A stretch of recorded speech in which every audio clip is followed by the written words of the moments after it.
الشيطان الرجيم. بسم الله الرحمن الرحيم. الحمد لله رب العالمين. صلى الله على سيدنا محمد وآله الطيبين الطاهرين. اللهم صل على محمد وآله. اللهم أدخل على أهل القبور السرور.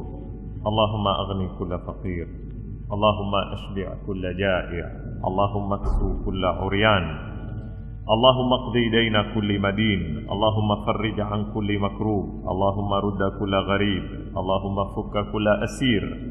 اللهم أصلح كل فاسد من أمور المسلمين. اللهم اشفي كل مريض. اللهم سد فقرنا بغناك.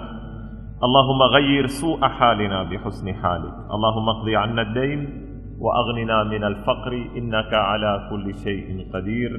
اللهم اشرح بالقرآن صدري واستعمل بالقرآن بدني ونور بالقرآن بصري وأطلق بالقرآن لساني وأعني عليه ما أبقيتني فإنه لا حول ولا قوة إلا بك. يقول الله سبحانه وتعالى: ربنا هب لنا من أزواجنا وذرياتنا قرة أعين وجعلنا للمتقين إماما. Katika nukta tulionayo katika masala ya kutaua, upande wa mume kumtaua mke na upande wa mke kumtaua mume, na ni sifa zipi zitakazozingatiwe kwa mujibu wa ahkami na mwongozo wa dini yetu. Ilikuwa nimebakisha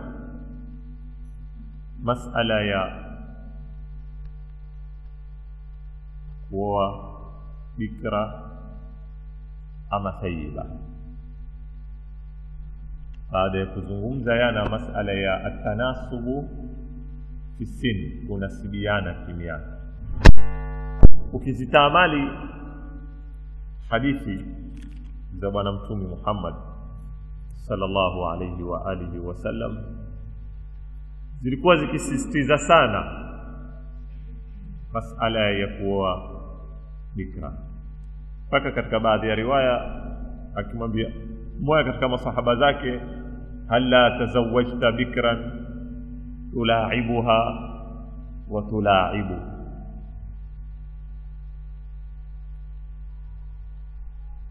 Nafikiri sifa hii ni sifa ya kamali, si sifa ya kimsingi, na mara nyingi tunaweza kuizingatia ni sifa ya mume anaingia kwenye uwanda wa ndoa kwa mara yake ya kwanza. Ndipo bwana mtume sallallahu alayhi wa alihi wasallam akawa atasisitiza ili kuoane pia na kulingana, kwa sababu kama mwanamume aingia kwenye uwanda wa ndoa hana tajriba yoyote, hana experience yoyote katika uwanda ule, ni mpya na yeye, ni vizuri aanze maisha yale pia kupitia mafuhumu ya bikra inayozungumzwa. Pia ni mwanamke ambaye hajaolewa, ambaye hayaingia kwenye ile tajriba, kwa sababu hususa ikiwa ni upande wa mwanamke, wakati anapokuwa mwanamume ni mgeni na uwanda wa zawaji, na akaingia kwenye mlango huu au kwenye nyumba hii kupitia mlango ambao tayari uko na tajriba ya zawaji, sasa kama kuoa mke mkuu, mara nyingi yaweza kuleta matatizo. Afadhali iwe mwanamume ana tajriba katika zawaji, mwanamke ni mpya, kwa sababu twaiangalia taasisi ya zawaji kwa mtazamo wa Kiislamu, ar-rijalu qawwamuna ala nisa. Na qaimuma hapa tunayokusudia sisi ni masulia, ni jukumu la idara kuiendesha ile taasisi ya ndoa. Kwa hivyo wakati anapokuwa yule anaotarajiwa kuwa ni mudir katika ile taasisi ya ndoa awe ni mtu hana experience. Upande wa pili ule ambaye kwamba ataka kuongozwa katika ile ndoa ni mtu ambaye kwamba tayari akona tajarubul zawaj. Mara nyingi hapa kwaweza kutokea baadhi ya matatizo. Ndipo bwana Mtume sallallahu alaihi wa sallam akawatambia, hala tazawajta bikra. Ni kwa mlango huu, si kwa matatizo mengine yoyote. Lakini kuna kitabu kimoja chaitwa Audul Kuhuli ila Saba au ila Siba, wazee kurudi vijana. Andiko la mmoja mwanachuoni wa Kiislamu kuhusu masala ya ulimwengu yote twayakuwa athaqafa aljinsia, sex education kwa mtazamo wa Kiislamu. Katika kitabu hiki amekitunga zamani, hata msada kuzungumza hiyo, ni kitabu kimetunga katika karne ya 6 au karne ya 7, yani kina takriban miaka 500 au 600 kutoka kiandiko kitabu chenyewe. Na ziko zingi sababu kama hizi. Ameeta mjadala, mfalme mmoja aliyamkuwa mwanamke mwanamali na mwanamke mke mkuu, kama drama lakini ndani yake kuna mafundisho. Kisha akamwambia kila mmoja ajitetee ni nani bora baina ya mwanamali na baina ya mke mkuu. Ukisoma ni mambo marefu zilizokuwa nukulia zile huja alizozipanga ule mke mkuu mpaka mwisho, utaziona ni huja maakulu, na zile huja alizozipanga ule mwanamali kutoka mwanzo mpaka mwisho pia ni huja maakulu. Kwa kiasi waweza kushindwa kunena ni wapi ni bora. Suala ni hili, pamoja na kwamba Uislamu umesisitiza, lakini haimaanishi kwamba ati wake wakuu hawana dori lolote katika kuoa, hususa kwa barobaro ambao waishi katika hali ile tulioinena. Sababu ya kwanza katika pingamizi za ndoa tukanena moja ni nini? Ni ufukara na umaskini, ambapo leo laweza kuwa moja katika masuluhisho. Kule nimetaja baadhi ya masuluhisho: tupunguzeni gharama, tujaribuni kuangalia jamii pia kwamba kuoza wasokuwa na wake ni ibada kama ibada nyingine za kufanya na sadakati nyingine. Pia masala ya kuangalia masala ya kuoa mke mkuu huenda mara nyingi ikawa ni mlango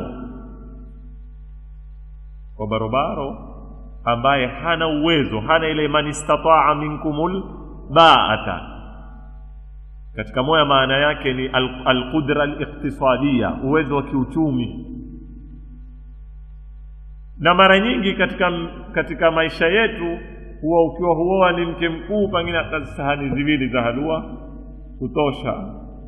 Takuwa marafiki zako wawili watatu na ustadhi pale atakufungia, yataisha hapo hapo. Yatakuwa hakuna kupamba, hakuna kutoleza nde, hakuna sijui kadhaa, hakuna kadhaa, ambao tutaweza pia ndia moja ya kukuza masala ya ndoa, kushajiisha. Na finatija mwisho itakuwa watu wote wameoa. Ila aloa mwanamali ameoa, aloa mke mkuu ameoa, na nyumba hii ni moja katika suluhisho unaweza kuangalia. Ya mwisho ni masala ya nasaba.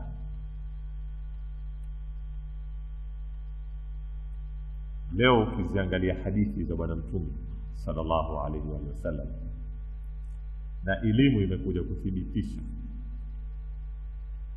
kwamba kuna hatari kila ikiwa ndoa baina ya watu ambao wako karibu sana kinasaba. Na ziko hadithi zinashiria mambo haya bwana Mtume.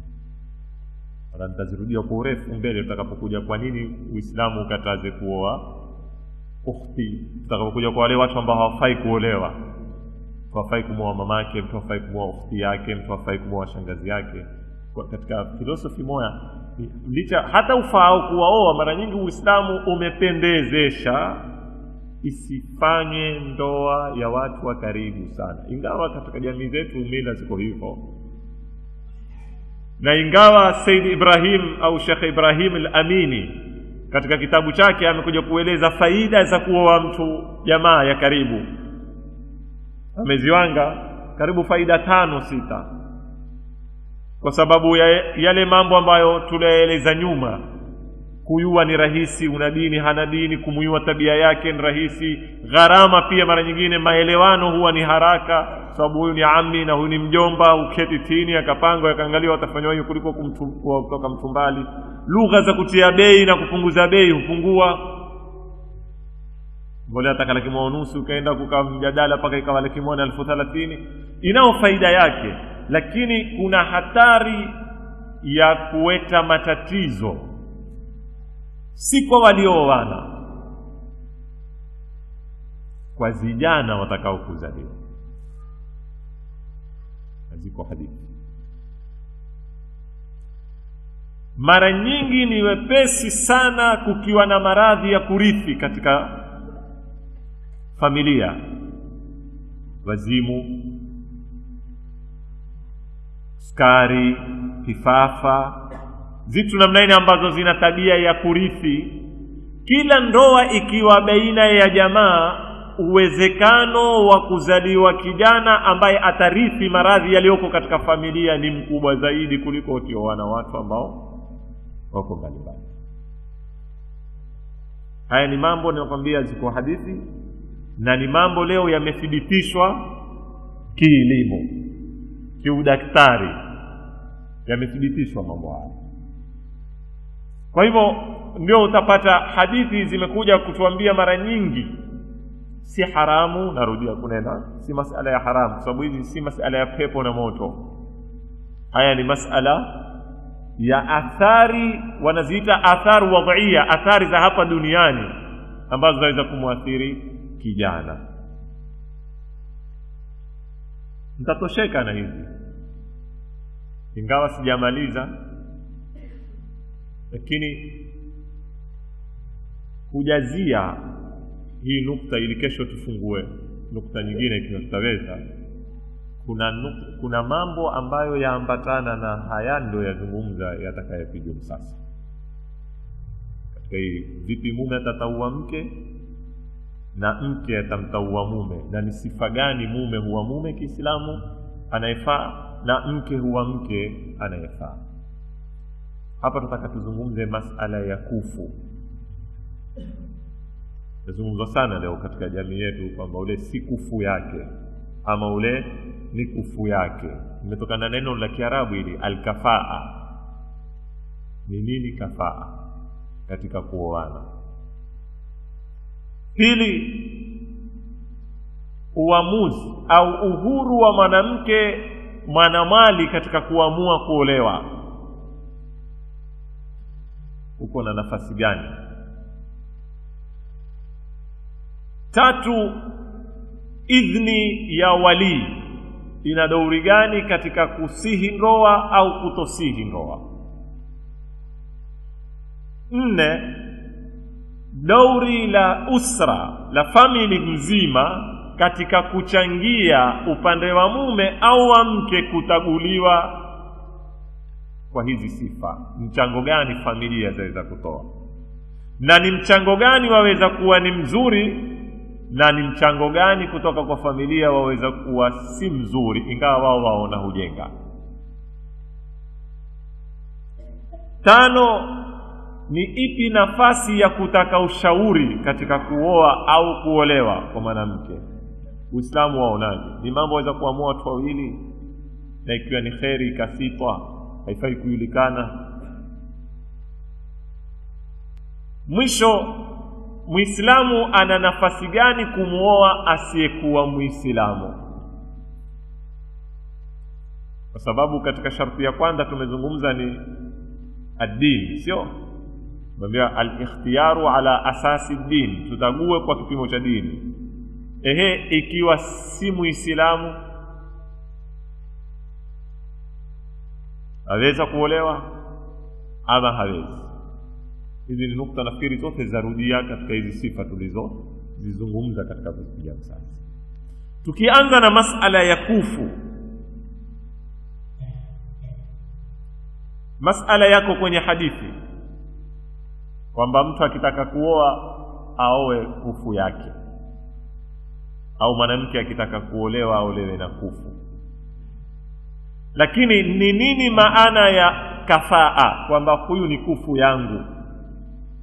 Haya ni mambo ambayo kwamba yamekuwa na utata sana, na yameingizwa ndani yake mila na sababu za kibinafsi na mizaji za watu, wakati wataka hawataki wakawa huitumia hoja hii ya kufu, mpaka ikaja ikapata vindu, ikawa haieleweki, haiko wazi leo nini maana kufu, sababu twaitumia kama sababu ya kukwepea mara nyingine, ama ya kimila ama ya. Lakini tukitaka kuielewa kufu, kwanza tuelewe Uislamu una nadhara gani katika kumwangalia mwanadamu kwa jumla. Uislamu wasemaje? Uislamu wamwangalia mwanadamu, kila mwanadamu ni sawa na mwanadamu mwingine. Ndio mantiki ya Kiislamu, na hakuna tofauti yoyote katika ubinadamu wa wanadamu kupitia ubinadamu wao. Hakuna kiumbe tutampata huyu ubinadamu wake ni bora kuliko ubinadamu wa huyu, hakuna. Ikiwa kuna ubora, si kwa sababu ya ubinadamu, ni kwa sababu ya kiungo cha zaidi kimezoingia, kama takwa, kama elimu, kama mpaka mwisho. Na ndipo Mwenyezi Mungu akatwambia, khalaqnakum min dhakarin wa untha waja'alnakum shu'uban wa qabaila lita'arafu inna akramakum 'inda Allahi atqakum.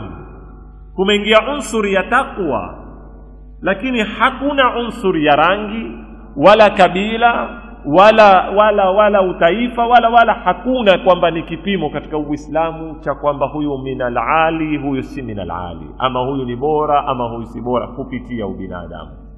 Naam, tunaweza kunena huyu ana takwa ni bora kumshinda sokuwa na takwa, huyu ana elimu ni bora kumshinda sokuwa na elimu. Hizi ni zitu ambazo ziko nje ya ubinadamu.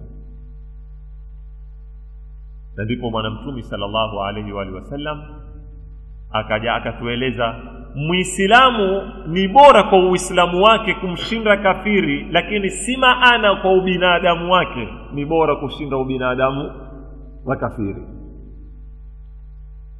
Kwa hivyo kufuun, kama alivyoeleza Bwana Mtume, yajengwa na viungo viwili peke yake. Idha ja'akum man tardhauna dinahu wa khuluquhu fazawijuhu, akiwailia munaoridhika naye kwa dini na kwa tabia, huo ni kufu, shakamilika kafaa. Fazawijuhu wa illa taf'alu takun fitna. Kwa hivyo twaweza kunena kufu au alkafaa ni dini na akhlaq.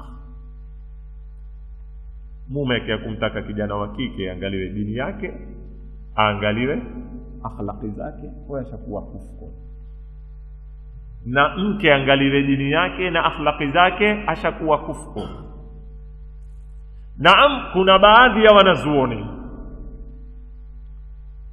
hawakutosheka na dini na tabia, wameongeza baadhi ya viungo ili itimize neno kafaa. Kuna baadhi kama anavyozungumza Said Sabiq katika fiqh sunna, wameongeza al-yusru muqabila al-i'sar, yani kiungo cha mada. Kiungo cha nini? Cha mada, uwezo wa kipesa, wamekiongeza katika kafaa. Kwa hivyo mtu maskini hawezi kuwa ni kufu ya tajiri. Baadhi ya wanazuoni wamekiongeza kiungo hiki. Wanazuoni wengine wameongeza kiungo cha nasaba. Wamenena katika baada ya dini na akhlaq tuongeze na nasaba. Wale wa kwanza wamenena baada ya dini na akhlaq tuongeze na nini? Na pesa. Yani pesa si lazima si maana kwamba atakayekuwa na pesa yani mwenye senti amoe mwenye senti na maskini amoe maskini ndio kufu yake. Hao kaika nasaba. Lakini kama anavyozichambua zitu hizi kwa urefu msitaki kusimama nazo sana Dr. Al-Waili katika kitabu chake Min Fiqhi al-Jins anena amejaribu kutafuta kwenye Qur'ani kutoka mwanzo mpaka mwisho na kwenye hadithi za bwana mtume na za maimamu wa ahli albayt kutafuta nafasi ya nasaba katika kuoana hakuiona. Hakupata hata hadithi kama angalau ni moja imwambie kwamba kuna sampuli ya kuzingatiwa nasaba katika kuoana katika kafaa, hakuona. Ni wamezitoa kutoka watu wanazuoni hizi wao wenyewe wayua kati yao na Mwenyezi Mungu Subhanahu wa Ta'ala. Lakini kitu ambacho kwamba wanazuoni wetu wanavyotuambia kafaa ni dini na akhlaq. Hapa nataka nifahamike kitu kimoja lakini uzuri sana. Mara tuzungumza kafaa maana huyu ni kufu si kufu ni kufu. Aweza kumooa. Hapa ndipo ninapopata kamili. Na mara tuzungumza uwezekano wa kufaulu ndoa. Baada ya hapo mfano mtu maskini ana ndururu andao kuoa kijana cha milionia. Kidini tutakwambia ni kufu. Na hakuna sababu yoyote ya kidini ya kukataza wewe kumooa binti ya ule milionia. Lakini je, matatizo yatakayokufuatia baada ya hapo katika ile ndoa? Tarajia katika kuishi. Kijana uko tayari kiasi gani kusacrifice yule mwanamke? Kuteremka kwenye maisha alokuwako kuja kwenye maisha utakayokumweka wewe? Zimekuwa zitu hizi. Nategemea ikhlas. Kwa hilo ukitukua na Khadija na Mtume sallallahu alaihi wasallam. Na Khadija ni milionia wakati ule kwa lugha za leo. Ni mwanamke tajiri. Ni mwanamke ana mali yake. Hamwangalie Mtume sallallahu alaihi wasallam. Alam yajidka yatiman fa'awa wa wajadaka dhallan fahada wa wajadaka ailan fa'aghna. Yatima, fakiri. Ailan yani faqiran. Hana kitu. Lakini ndoa ilikuja ikafanya nini? Ikafaulu. Kwa ikhlasi ya nani? Ya Khadija alayha salam. Sasa hapo mahali tategemea. Kwa hivyo pia wakati tunaposema kufu pia tulijua kupiga hesabu hizi yatakuwaje. Na haya hayaingii kwenye mali tu wala kwenye nasaba, yataingia kwenye mambo mingi. Ni mathala mtu hayui kuandika hata ABCD. Sawa? Aendao kumuoa mwanamke pengine amemaliza shahada zote zilioko. Hebu tarajia katika kuishi hawa mume na mke kutaoanwa vipi fikra pale ndani ya nyumba. Kidini ukiuliza atakwambia nguvu. Kwa sababu huyu ni Muislamu na huyu ni Muislamu. Hapa takuwa ni kufu. Na hapa ndipo inapoingia kabila pia. Kwa maana mapana ya kabila si maana finyo. Mwenyezi Mungu atuambia inna khalaqnakum min dhakarin wa untha wa ja'alnakum shu'uban wa qabaila lita'arafu. Lita'arafu. Hiki kilima cha ta'arafu kina undani sana. Kila kabila lina mila yake na desturi zake. Kabila kwa maana pana nazungumza mimi, sizungumzi hizo kundi za ndani ya mui.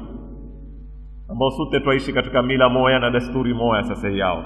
Lakini mimi nazungumza mtu atoka enda kuwa mathalan sasa, au kama Mswahili katika community yetu ya Kiswahili, mila zetu, kukioanwa, mipaka ya kimajumba, desturi za heshima za ukwewa na nini, kisha hizi zitoe wewe wenda kuoa mwanamke wa kizungu Muislamu mathalan, kisha mpigie hisabu ule mwanamke atoka kwenye taifa gani, mila gani, kisha uje kuoanisha hapo. Na hapo sasa zataka kuoana ni famili ngapi? Famili mbili kwa mafuhumu ya Kiislamu, sio wanaoana ni mume na mke. Litaarafu, itapatikana taarufu, taweza kuwa ni kiungo cha taka kizingatiwe. Na nafikiri nimeeleweka. Kabila kwa maana pana, si kwa maana finyo tunaoishi katika moyo. Yaweza kuwa ina dauri katika ndoa, lakini haina sharti katika kuwa ni kufu au si kufu. Kwa hivyo sababu hizi zataka zipigwe, na haziingii kwenye kabila wala kwenye mali wala kwenye elimu, zaweza kuingia kwenye mambo mingi sana. Mwanamke ana uhuru, nukta ya pili, wa kutagua mshirika wa maisha yake. Na hapa nataka kuzungumza na wazazi, especially wazazi wa kiume, ni muhimu sana maana. Nukta ya tatu nitaiunganisha na ya pili, ili zina maana mamoja hizi. Uhuru wa mwanamke na idhni ya wali. Idhni ya wali yamaanisha nini? Idhni ya wali si maana kwamba wewe baba wamtagulia kijana mke, la. Na ikiwa watu wengi ndivyo wanavyoitumia, haimaanishi baba kumtagulia binti mke. Idhni ya wali kumtagulia binti mume. Mwenye haki ya kutagua mume ni binti mwenyewe, kwa sababu yeye ndio atakayekuolewa, yeye ndio atakao kwenda kuishi naye, yeye ndio atakao kwenda kukaa na yeye mpaka amalize maisha yake. Kwa hivyo ni jambo itakuwa la upumbavu ikiwa mwenye kuishi na mtu ni mwingine na mwenye uamuzi wa kutagua ni mwingine. Haya ni mambo hayataki aya wala hadithi. Ikiwa mwenye kula mimi, lakini mwenye kutaua cha kupikwa nani? Ni wewe, yatakuwa hayawi. Ikiwa nitakaokula ni mimi na uamuzi wa kutaua chakula nani? Ni mimi. Na haya katika majumba yetu yako sana mambo haya. Mara nyingine unaweza kukuta kwenye nyumba kuna mzazi, pengine Mwenyezi Mungu Subhanahu wa Ta'ala amempa mtihani, amemuonda, ana maradhi, chakula zingi zipikwa yeye hali kumzuri. Baada ya kupikwa zile ziliona watu, yeye shatapikiwe chake mbali. Lakini utakuta kuna baadhi ya wazazi lazima uamuzi wa kupikwa paka zile za kula watu lazima utoke kwake. Lazima utoke yeye, ndo aamue yeye kutapikwa chapati, yeye hali chapati. Yeye mwisho pengine usogotewa mte wake wa mai tu, pengine ana mambo humdhuru, hawezi kula chapati, hawezi kula mambo, paka atoe uamuzi yeye. Haya makosa katika kuishi. Utatoaje uamuzi usichokula wewe? Kwa hivyo hana haki baba ya kumtagulia binti, hata kama ni mwanamali, hata kama ni miaka 9, hata kama ni miaka 10, ya kumtagulia mke. Mume ana haki ya kutagua mume ni binti mwenyewe. Baba ana dauri gani? Ana dauri la kubariki baada ya binti kutaua. Na hii ndio inaomkuliwa kisharia idhnul wali. Binti ashanena mimi nitaka niolewe na fulani, haipiti. Uamuzi wake peke yake, yeye ndio mwenye uamuzi, lakini uamuzi wake wataka kubarikiwa na nani? Na baba au babu, wale tunaowaita mawali. Sasa nene sawa ama hapo si sawa ulipotaua? Kwa sababu gani? Atoe sababu.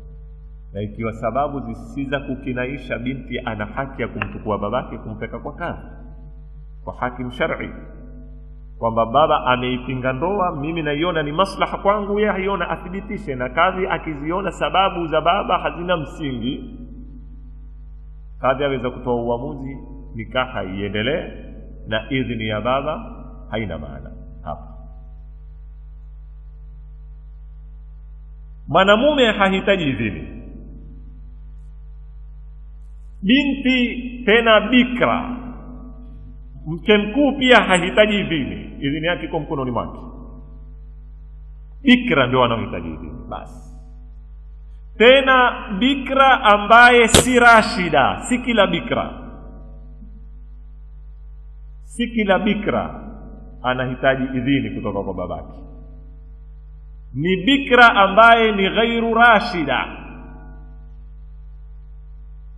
Ama akiwa bikra amesikilia marhalatu nudhuji al-aqli warushd, hahitaji tena idhini ya baba. Mfano leo unaweza kupata binti pengine amechelewa kuolewa, katika zile sababu nilizozieleza za kusoma, amaliza form 4, amekwenda university. Pengine mtu amesha graduate ana master, ana miaka 26 27, una kazi zake, una uchumi wake, amejua la sawa lipi, la makosa lipi, maisha ni yapi. Huyo akitaka kuolewa atakwenda mpaka rudi amtake ruhusa baba, ashaiva kiasi, kwa sababu lengo la idhini ya baba ni mchango ambao wamchangia binti aliyomdogo, asokomaki akili, hajajua tajarubul hayat, hajajua uhibuka ikitoka kwenye mdomo wa ukweli na uhibuka ikitoka kwenye, hajajua simba ni upi na fisi ni upi, na ulimwengu huu ambao mambuzi wengi au simba wengi wamevaa nguo za mbuzi, wajua tena wanaume mbiani, ulaghai, ukwaji, unini. Kijana binti maskini baria, moyo msafi, tahira, ameanza kusikia maneno ya kumpumbaza, yaona hapa ndipo. Sasa kidogo nisharti apate na watu wenye experience wamweke chini, wamfahamishe kwamba taratibu baba, ulimwengu hunu sio, na hizi uhibuka na I love you na nini, hizi sharti uwe kuzituja, uwe na kitujio. Unaona kuna zingine nyingi za urongo na pengine hutoka kitayani hata akilini hazipiti. Kama bwana Mtume sallallahu alaihi wa alihi wasallam alnena, kuna Qur'ani huwalani baadhi ya waisomao. Akaulizwa nkina nani, akana ni wale waisomao Qur'ani isipite taya zao mbili. Yani aya haicross hata kupanda kwenye hizi taya mbili, kasikia kwenye bongo, kubaki ni yani upita hapa mdomoni tu, hakuna ile afala yatadabbaruna alqur'ana ama ala qulubin aqfaluha. Kwa hivyo na haya maneno ya mahaba kuna mengine hayapiti taya mbili, hayatoki hapa kwenye, hayavuki mipaka hiyo. Kwa hivyo binti ataka awe na hadhari na vitu kama hizi. Ndipo hapa sharia ikaja ikamweka baba kama muraqib, si kama mwenye uamuzi kumwambia tu hiyo ya kweli, hiyo ifuate, hii kidogo ina shaka ichunguze. Lakini ikiwa binti ashapata experience ya maisha, ndio tunamuita rashida, ajua sasa hapo kutofautisha baina ya mbivu na mbichi. Sasa hiyo wewe mtukue mgeni wa mazingira yetu, mpeke shamba, atake kulifafanua baina embe lilokuwa tayari kutunguliwa na embe ambalo li bado kutunguliwa, utatabu. Mfano kuja sana mimi, watu staajabu sana namna sisi tuwaiwao huu hawapunda. Mwambia licha kuwaiwa sura, wenyewe waiwa kimwana upunda wangu si punda wangu, wala hawategemei alama. Ile alama utiwa tu kwa nini, lakini mujarrad wa kumuona tu, bali watu huwa sauti akipiga panda tu. Sasa yao wale watunga punda wenyewe huwa wameiua huyo mpunda gani yani yao, kwa sababu ya nini? Experience na tajriba. Sasa umchukue mtu mgeni katika ulimwengu huu, mwete umwambie, muoneshe punda siku ya kwanza, ni huyu ndio wangu, huyu ndio wangu. Kila muona atoka huyu ndio wako, huyu ndio wako, mpaka azoe. Ndivyo binti unapotaka kumtia kwenye maisha ya nini, ya mapenzi, ili aweze kujua kutofautisha upi ndio wangu na upi sio wangu. Hapa ndipo ikaja idhini ya wali.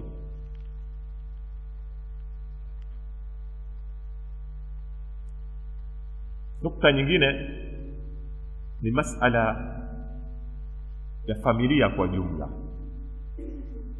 ya mume ama ya mke katika masala ya kutaua, asiwathiwe kijana mwanamume peke yake, wala asiathiwe kijana mwanamke, mbali ya idhni ya wali. Na hapa natanganya maakhawati, mashangazi, maami, maamati, wote famili mzima ni muhimu wachangie, ili nitaka tufike pale kwamba kesho iwe itakuwa ni family ya hiyo wanani family, itakuwa si fulani huoa fulana, ni kina fulani huoa kina fulani. Alhamdulillah, siku hizi utaona katika nini mzuri, lugha mzuri tumikayo ambayo atakaishadishwe hizi kadi za harusi. Ya ukialikwa harusi, ukikuwa kadi utasikia familia ya fulani ya kualika harusi ya kumuoza kijana chao kwa fulani. Yani yaoneshwa ndoa ya family kwa family, si ya fulani na fulani. Ni muhimu wateze dauri lao katika kuchangia kutagua, lakini wawe na hadhari, haswa ndugu wa kike wakubwa, haswa yako kwa wanaume mambo haya, lakini kwa percentage ndogo kuliko kwa wanawake. Ndugu wa kike sawa wa upande wa kijana mwanamume au wa upande wa kijana mwanamke, wakubwa au mashangazi, mara nyingi huwa wanatabia wataka kufardhi rai yao, badala ya kuwa wao ni wenye kuchangia, wakawa wao ndio wenye kuamua. Kifanya uchunguzi utaona leo mara nyingi hawati wakubwa ndani ya nyumba huwa wataka kufardhi rai. Pengine utakuta mtu ukhti mkubwa, yeye ameolewa, ataka kufardhi rai kwa ukhti yake mtoto amekuwa kutakwa, ambao zile sharti atakazokuziweka yeye pale zote wakati alipoolewa yeye hakuna alikuwa sharti zile, hakuna. Ataka kuweka mambo ambayo yeye tayari uko ndani ya ndoa uozewe, hana hata moja katika yale atakao kuyaweka. Hapa mimi nimehukumu kesi. Ni muhimu sana, yani majaribio ya maisha ya kihakika. Sasa na tutatunga ile usiri na heshima ya mtu bila kutaja majina, lakini kesi imeoanwa usiku, asubuhi kumeteka jana mwanamume kwa kosa, kumetakwa, kumetezwa harusi usiku mmoja tu basi, mpaka yeo mwaka 465. Sababu nini? Sababu kuna makosa yametokea matoto, na mwanamume katika kuingilia ile kesi mimi kutaka kuihukumu amekubali yale makosa. Mwanamume aliambiwa utatoa fanicha. Sasa mambo ya fanicha, si kila mwanamume ayua mambo hayo, tayua hii ya sasa, hii imepitiwa na muda. Kwa hivyo mara nyingi kijana mwanamume huwa akitegemea family yake, na especially wanawake katika nyumba. Nduze wa kike wakenda wakachukua fanicha, wakamwetea mwanamume na fanicha, unara kitanda nakshi na nini, fanicha wakachukua kapeka, harusi ikatezwa. Ilipotezwa harusi, kaja ikagundulika zile fanicha za zamani, yani si latest mande ya kisasa, yani zimezotoka yuzi na yani za zamani. Kwanza, pili ni za ndoa ilifanywa. Wajua wanawake ni mahodari kwa vitu kama hizi, kiasi ukavaa kandu kwenye kupamba, ikapita miaka 3 kiivaa, jamaa wameze kuiweka kwenye nini, kwamba hii ilitokea kwenye kupamba kwa fulani. Sisi tutakuwa huya kila siku hapa hatukumbuki filana uloivaa yana ndio ile uloivaa yeo, pengine hata hatuangaliani, lakini wao wanahesabu mpaka zile paipini namna zilopangwa na nini. Sasa zile fanicha kumbe zilikuwa ni za ndoa. Kuna mtu alioa asizipende zile fanicha, hazikutumika, akaamua kufanya nini? Kuziuza atengeze nyingine. Hawa nduze wa huyu mwanamume wakaroka zinunua fanicha ile wakampa kumpekea mke. So wanawake washazistudy zitu hizo, akawa amekuwa hii ni ile fanicha ilokuwa ikalipua ndoa hiyo. Ilipolipua ndoa, mwanamume akakubali kwamba kuna makosa yamefanyika, na yeye hakuelewa mambo hayo, alitegemea nduze wakamwetea, katukua kapeka, lakini amekubali ni kosa, na akanena yeye atadhamini kulipa kile kitu ambacho alikuwa ameahidi kutoa, lakini apoe wakati sababu yatoka harusini yana. Kwa hiyo Ikiwa wewe utampa jukumu la kwenda kuunda fanicha nyingine, makuli yani hakuna mtu kutoka harusi yana yeye uanze kumpangia mashrui ya kutengeza fanicha nyingine, na hususa familia yenyewe zote mbili ninavyozijua si familia ambazo zina uwezo huo, ikawa haiwezekani. Aloteza dauri kubwa la kwamba haiwezekani ni nani? Ni maakhawati wakubwa wa mwanamke. Utafikiri wao ndio walikuwa mke wanataka kulalia fanicha zile, ambao kijana mwanamke mwenyewe lau aliwekwa chini na mama na nduze wa kike wakamwambia haya ndio maisha, hii ndio life, na mumeo hakukudhulumu, amejaribu, amehadawa, ni vipi na atakuni, nendani mkaandeni maisha na hizi mlizonazo na baadaye atakupa zingine. Lakini harusi ikavunjwa kwa usiku mmoja, mpaka hiyo kuna tena ndoa kati ya wao wawili. Hili ni kuonesha family ina dauri gani na akhawati wakubwa wana dauri gani katika mambo kama haya.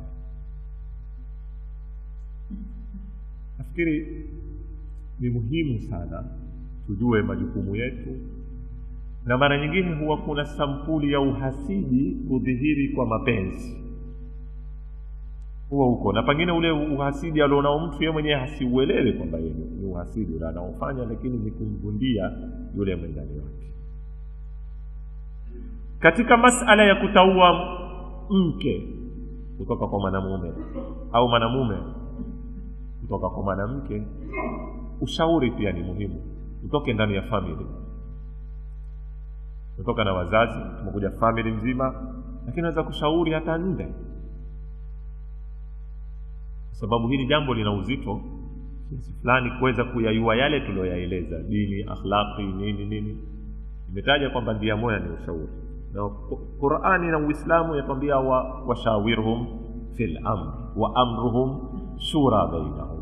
Msingi muhimu katika misingi ya Kiislamu ni nini? Kushauriana, kutaka ushauri.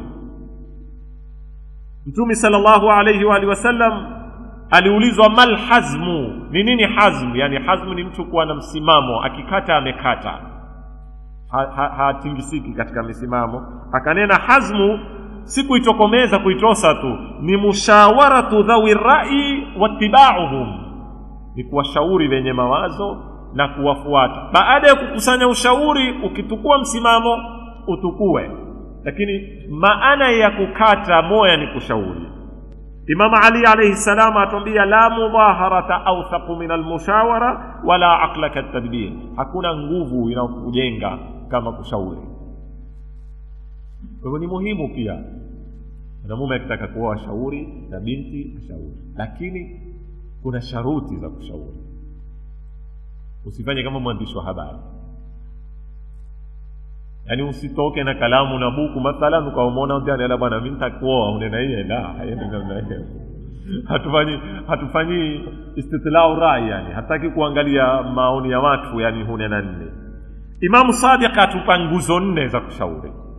Imam Sadiq alayhi salam atuambia inna al-mashurata la takunu illa bihududiha al-arba'a, mshawara haui isipokuwa kwa mipaka yake mingapi? 4. Faman arafaha bihududiha, mwenye kujua ushauri kwa mipaka yake amefaulu. Wa illa kanat madharatuha ala almustashiri akthara min manfaatiha, itakuwa ushauri wa mdhuru zaidi mtu kuliko utoshauri. Ukitoutumia kwa mipaka yake utakudhuru, sio utakufaa. Ni ipi? Fa awwaluha, mpaka wa kwanza wa ushauri, an yakuna alladhi tushawiruhu aqilan, awe ule unayemshauri ana nini? Ana akili. Kwa maana ana akili hapa ni ile ana akili, si ile ana akili mukabili ya mandazimu. Ana akili, yani ni mtu ana hikma, ana busara, anaelewa, uwe utamshauri. Athani, nguzo ya pili, an yakuna hurran mutadayyinan, baada kuwa ana akili awe muungwana na mwenye dini. Hurran nini hapa? Si muungwana kwa kinyume cha utumwa, kwa mafumu zetu tuliwapo sisi za utumwa, na awe ni mtu amiliki uamuzi wake, ndio maana hurran. asiwe na yeye bwana ngoja na mimi kamuulize fulani. Sawa, kwa wewe umemtaka ushauri akupe, kumbe na yeye hakati jambo mpaka akatile. Sasa huyo atakuwa hana ushauri huru. An yakuna hurran mutadayyinan, ana nadini na kumcha Mwenyezi Mungu. 3, an yakuna sadiqan muakhiyan, awe ni rafiki, tena urafiki umezofikiria daraja ya undugu. 4, an tutli'ahu ala sirrika, wakati ukimtaka ushauri mueleze mambo yalivyo, usimpe nusu nusu. Maana jamaa wana sampuli kukuuliza, saa nyingine kakuonesha mapema jibu sampuli hili. Sawa, unaweza kwa mtu ustadhi bana, mimi nimekuja nataka ushauri. Ushauri gani? Mimi bana kijana mzuri yule na nimeamua kumuoa, yeye tu ndo baba hataki tu. Sasa wewe mawazo yako nini? Nitakwambia nataka muoe. Sababu ikiwa baba wewe umeenda kwa nkali na mimi kitoka, wewe tayari ushanionyesha kwamba mimi nishaamua kumuoa, na wewe ushakinai bwana, hata na kijana ni mzuri na nini, lakini baba bana hataki tu, na uchote wa maneno nini. Kwani ustadhi wa ushauri wako nini? Sasa hapo wewe huyataka ushauri. Shauri yaweke mambo kinaga ubaga. Ndio Imam Sadiq kwambia antutli'ahu ala sirrika, mueleze siri yako, mueleze mimi na mahaba, mueleze kama unayo na vijana nataka kumuoa, una matatizo lakini mimi nampenda, mueleze yale yalivyo yote yako vipi. Antutli'ahu ala sirrika fayakuna ilmuhu ka ilmika, awe namna atakao kuyayua mambo baada ya kumueleza kama uyayuavo lewe yale mambo. Kwa hivyo mwanzo awe mwenye akili, pili awe muungwana mwenye dini, 3 awe rafiki karibu ya ndugu, kwa sababu atakumpa siri zako za ndani sheikh. Sawa. 4, umueleze mambo. Zikitimia hizi nguzo 4, itakuwa wewe umeupeka ushauri mahala pake na umekwenda kwa mipaka yake. Mwenyezi Mungu Subhanahu wa Ta'ala atatujalia min alladhina yastami'una alqawla fayattabi'una ahsana. Kesho nitazungumza masala ya kuoa asokuwa Muislamu, hufaa ama haifai, na ikiwa hufaa ni vipi na mipaka yake ni ipi. Na swali tu imekuja kama swali yalokuya afwan kidogo, ni marefu ya maswali, hatuwezi kumjibu yote. Ni ukhti mwingine ameta swala, sema mimi ni mke wa mtu, mume wangu ana tabia ya kunipiga kwa sababu ndogo, nimemvumilia kwa muda mrefu, mwishowe nilishindwa, nikaamua kwenda nyumbani. Nilikaa kwa muda wa mwaka mzima, mume haniulizi kheri wala shari. Swali, je, nina haki kudai chakula changu?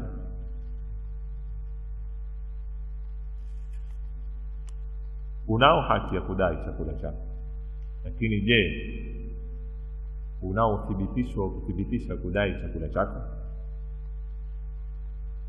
Nini watolekiswa kimoja cha kweli nacho kimenipata mimi katika kesi hizi za mume kupiga mke.